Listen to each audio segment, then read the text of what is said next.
If you're interested in studying calculus and actually understanding what's happening, we need to know what limits are. And so the purpose of this video is really to give you an introduction to limits, to talk to you about what they are. We're not going to do much in terms of how we actually compute them. I just want to talk to you about what a limit is, and maybe a little bit of about how it's going to be foundational to what we do in calculus.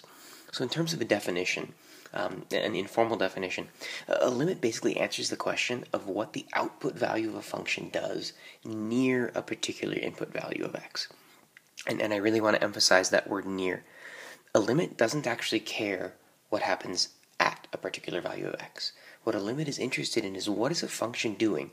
What is the output value of a function doing as you get close to some particular value of x? I suspect that doesn't mean a whole lot yet, but through the course of this video I hope to sort of share with you how a limit works and what it's really showing you. Before I can get to that, though, I really have to cover some notation about limits. And the first notation about limits actually isn't a notation about limits at all. It's a notation about functions, right? And so, for instance, and we've already talked about this in one of our review lessons, when I write f of 1, what does that actually mean? Like, I want you to pause the video for a second. Think about, what does f of 1 mean? Like, for instance, if I told you that f of 1 equaled 5, what does that actually mean? Well, I hope that you understand that what that means is when you input 1, the output is 5. Now I want you to notice here, this doesn't tell us what happens when you're near 1. This tells us what happens at 1. When you plug in 1, you get back 5. What happens when I plug in 0.99, something that's close to 1? I have no idea. All I know is that when I plug in 1, I get back a value of 5.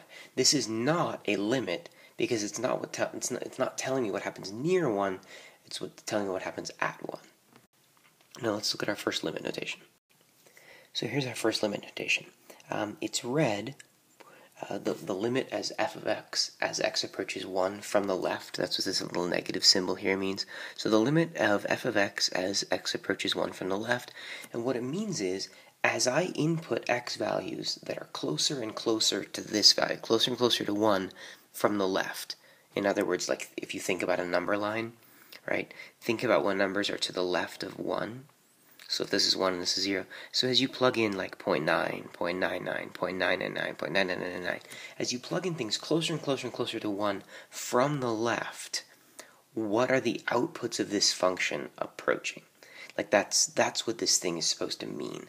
Now I know I haven't given you a value yet, but that's what our understanding of it is. The next notation is one that's very similar to this one. So this next notation, which is really the same thing, it just has a little plus above the 1 instead of a negative. This is read the limit of f of x as x approaches 1 from the right, and it means sort of the same thing. As we input x values closer and closer to 1, this time from the right, so this time plugging in numbers that are larger than 1, slightly larger than 1, what are the outputs of the function approaching?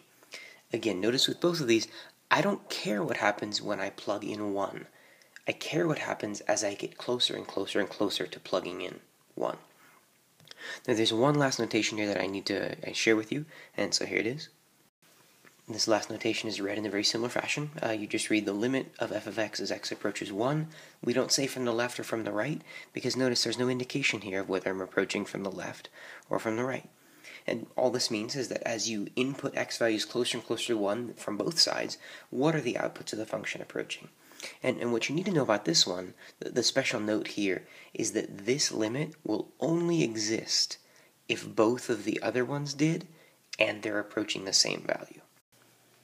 In other words, in order to evaluate this limit, you need to evaluate the limit from the left and the limit from the right, and then those two limits need to be the same. So the next natural question is, how do we actually compute these limits? And the reality is there are a number of ways that we're going to do that, and we're going to be covering those in the coming days and weeks.